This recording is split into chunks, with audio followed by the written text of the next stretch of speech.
Hey there! Are you ready to create something tasty and healthy? Today, we're making a colorful shrimp and veggie power bowl that's not only good for you, but also super enjoyable to eat. Picture this. Juicy shrimp cooked just right, along with soft steamed broccoli and pumpkin squash, all mixed in with some boiled eggs for that extra protein.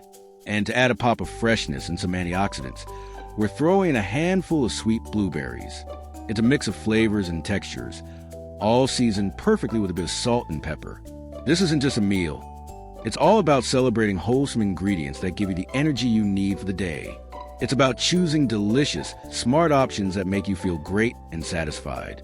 What's fantastic about this bowl is how simple it is.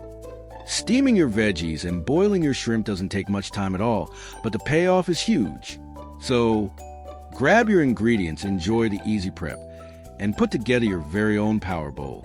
You'll be surprised at how a few straightforward steps can lead to such a fulfilling and healthy dish. Thanks for hanging out with me today.